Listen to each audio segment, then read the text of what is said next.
Assalamualaikum dan salam sejahtera.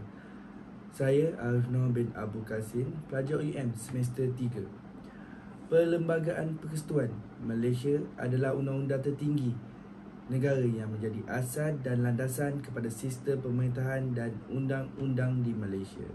Ia mengandungi prinsip-prinsip dan peraturan-peraturan yang mengatur struktur negara dan hak asasi warga negara Malaysia. Mari saya tunjukkan perkara-perkara yang saya telah pilih.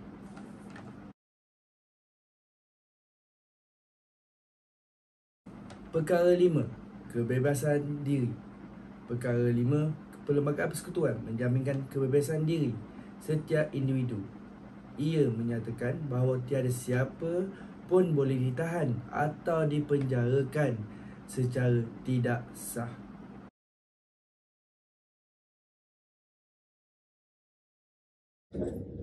Saya polis, anda ditahan. Kenapa nak tahan saya, Cik? Tak perlu tanya, awak perlu ikut saya saja. Dalam perkara 5, saya tak boleh tahan tanpa sebab.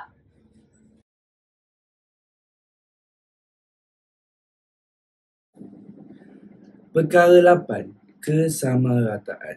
Perkara 8 menjaminkan prinsip kesamarataan di hadapan undang-undang. Ia melarang diskriminasi terhadap mana-mana individu berdasarkan bangsa, agama atau kedudukan sosial.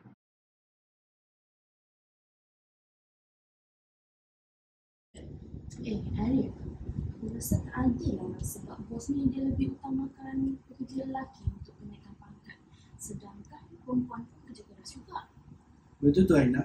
Sedangkan perkara 8 mengatakan semua orang sama rata di sisi undang-undang. Tak patut ada diskriminasi.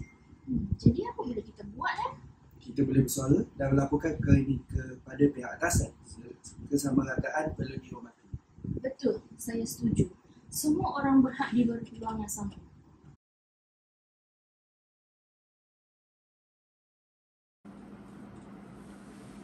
Perkara 12. Hak berkenaan dengan pendidikan. Perkara 12 memberi hak kepada setiap warga negara untuk mendapat pendidikan. Ia termasuklah hak-hak untuk menerima pendidikan di sekolah-sekolah awam dan juga hak bagi setiap ibu bapa untuk memilih pendidikan yang terbaik untuk anak-anak mereka.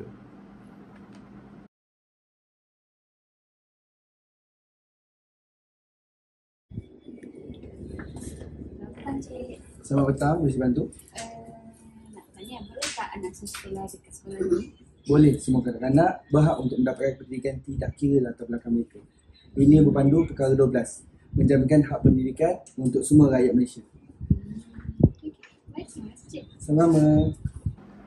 Kesimpulan daripada perkara yang di atas, melindungi hak-hak yang digariskan dalam Perlembagaan Persekutuan adalah amat penting bagi memastikan negara Malaysia kekal sebagai sebuah negara yang demokratik, adil dan saksama.